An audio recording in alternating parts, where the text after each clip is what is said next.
வணக்கம். நீங்கள் இணைந்திருப்பது வெற்றி டிவியின் பிரதான செய்திகளுடன்.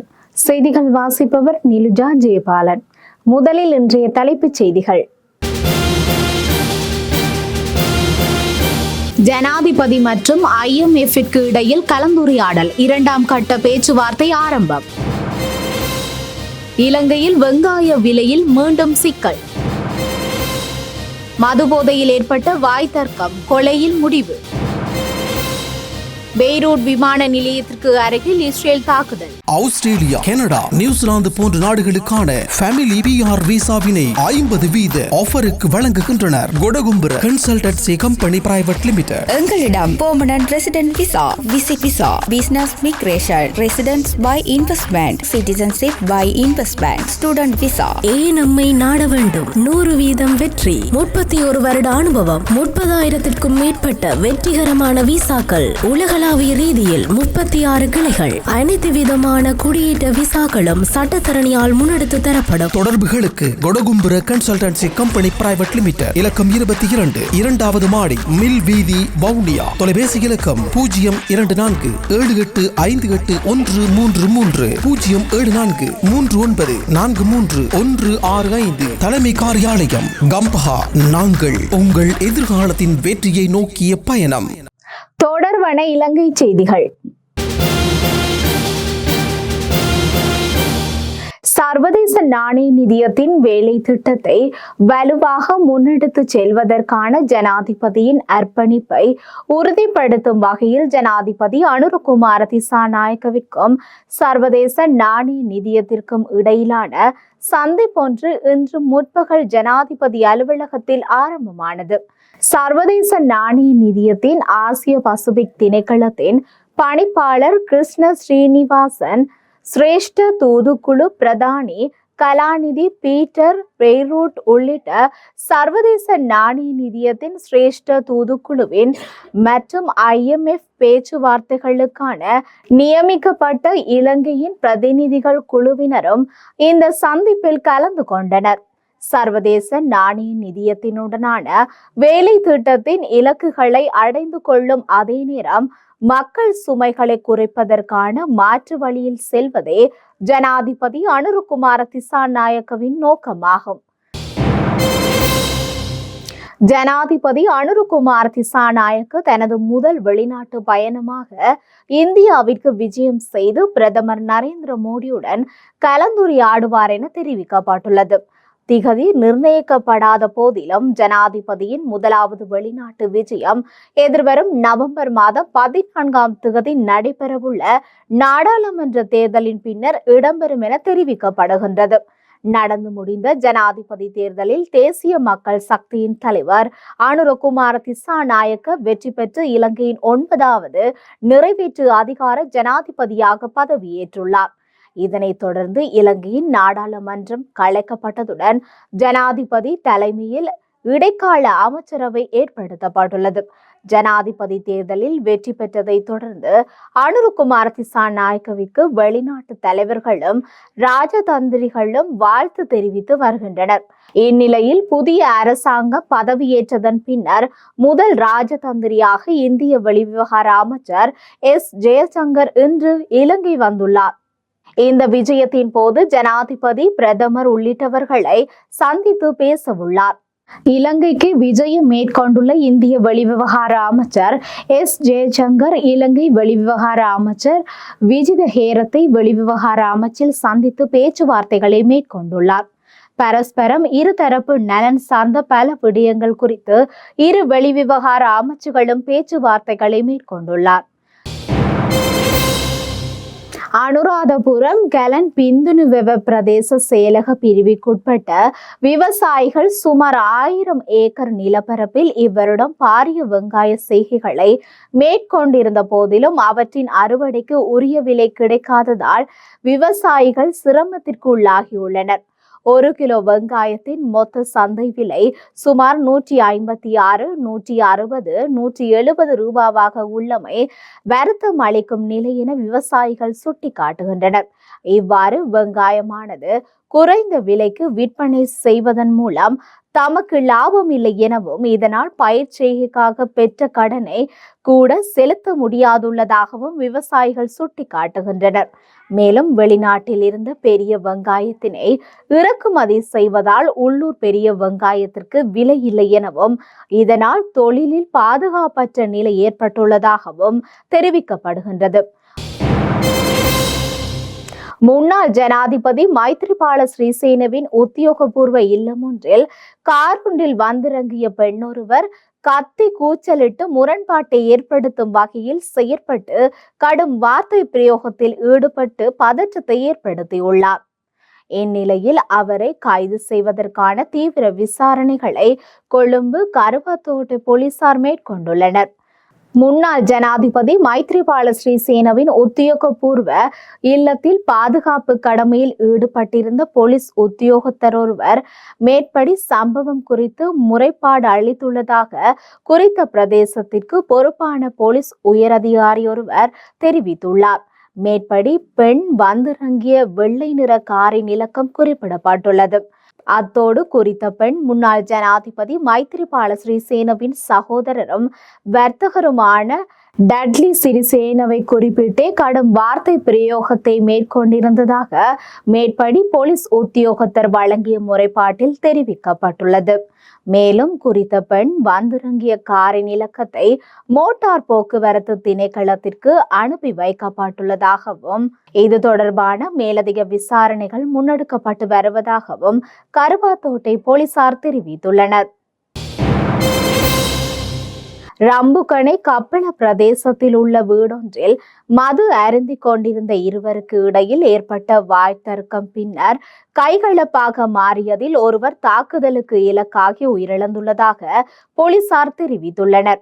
ஒருவர் மற்றைய நபரை கூறிய ஆயுதத்தால் தாக்கியுள்ள நிலையில் தாக்குதலுக்கு இலக்கானவர் ஆபத்தான நிலையில் தலம்பட்டிய வைத்தியசாலையில் அனுமதிக்கப்பட்ட போதிலும் உயிரிழந்துள்ளார். உயிரிழந்தவர் கொத்பெல்ல பிரதேசத்தைச் சேர்ந்த 39 வயதுடையவர் என போலீசார் தெரிவித்துள்ளனர். மது அருந்திய போது ஏற்பட்ட வாய்த்தர்க்கத்தால் இந்த கொலை இடம்பெற்றுள்ளதாக தற்போதைய விசாரணையில் தெரிய வந்துள்ளதாக போலீசார் தெரிவித்துள்ளனர். கொலை சம்பவம் தொடர்பில் கப்பல் கொட்வெல்ல பிரதேசத்தைச் சேர்ந்த 33 வயதுடைய சந்தேக நபர் கைது செய்யப்பட்டுள்ளதோடு கொலைக்கு பயன்படுத்தப்பட்டதாக சந்தேகிக்கப்படும் கத்தியும் கைப்பற்றப்பட்டதாக போலீசார் குறிப்பிட்டுள்ளனர். அம்பாந்தோட்டை மத்தள அலுத்கமார அணுகங்கல பிரதேசத்தில் காட்டு யானை தாக்கி ஒரு பெண் உயிரிழந்துள்ளதாக மத்தள போலீசார் தெரிவித்துள்ளனர். இந்த சம்பவம் நேற்று வியாழக்கிழமை மாலை இடம்பெற்றுள்ளது. தனமல்வில பிரதேசத்தைச் சேர்ந்த 58 வயதுடைய பெண்ணொருவரே உயிரிழந்துள்ளார். இவர் தனது கணவருடன் மோட்டார் சைக்கிளில் பயணித்துக் கொண்டிருந்த போது வீதியில் இருந்து காட்டு யானை தாக்கியதில் உயிரிழந்துள்ளார்.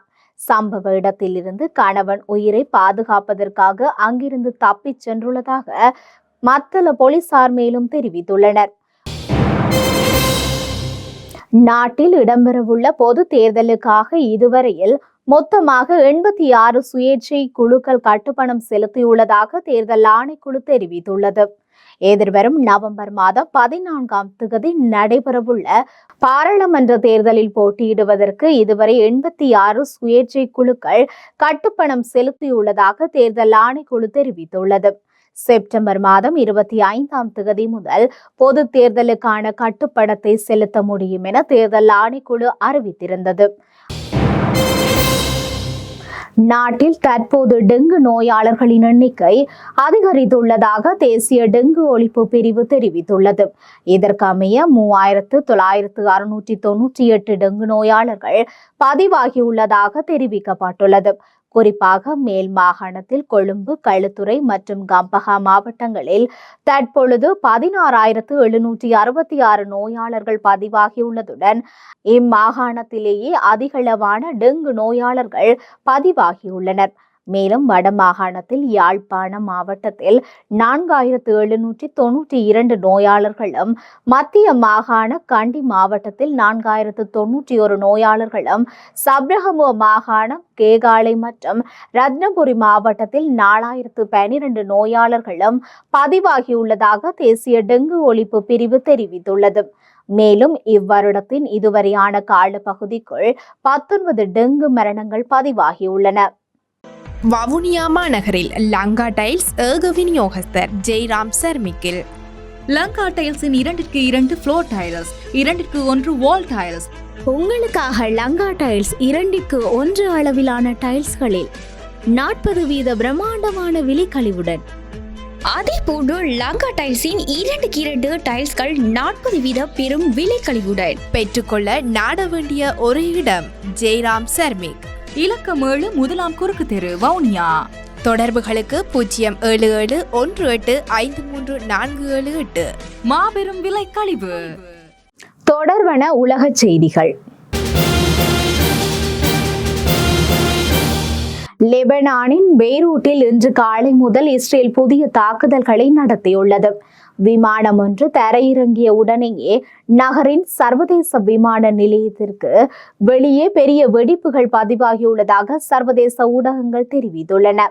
ஹெஸ்பொல்லாவின் மூத்த அதிகாரி ஹஷேம் சபீதீனை குறிவைத்து இன்று அதிகாலை இந்த தாக்குதல் நடத்தப்பட்டுள்ளதாக தெரிவிக்கப்பட்டுள்ளது. கொல்லப்பட்ட ஹெஸ்பொல்லா அமைப்பின் தலைவர் ஹசன் நஸ்ரல்லாவின் வாரிசாக சபீதீன் அடையாளப்படுத்தப்பட்டுள்ளார்.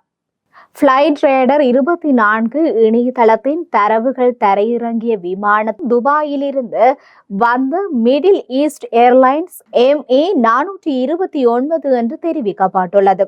இதனிடையே ஹெஸ்புல்லாவிற்கு எதிரான தாக்குதல்களை முன்னெடுத்து வரும் இஸ்ரேல் பாதுகாப்பு படைகள் தெற்கில் உள்ள மேலும் 20 நகரங்கள் மற்றும் கிராமங்களை விட்டு வெளியேற்ற உத்தரவிட்டுள்ளது. இதில் பிராந்திய தலைநகரான நபாடியும் அடங்கும் எனவும் அங்கு மக்கள் தங்கள் சொந்த பாதுகாப்பிற்காக உடனடியாக வெளியேறுமாறு கேட்டுக் கொள்ளப்பட்டுள்ளதாகவும் தெரிவிக்கப்பட்டுள்ளது. இதேவேளை பதற்றம் அதிகரித்து வரும் நிலையில் மத்திய கிழக்கில் முழுமையான போர் இருக்கும் என்று நம்பவில்லை என அமெரிக்க ஜனாதிபதி ஜோ பைடன் தெரிவித்துள்ளார். ஒரு முழுமையான போர் இருக்கும் என்று நான் நம்பவில்லை, அதை தவிர்க்கலாம் என்று நினைப்பதாகவும் ஜோ பைடன் மேலும் தெரிவித்துள்ளார்.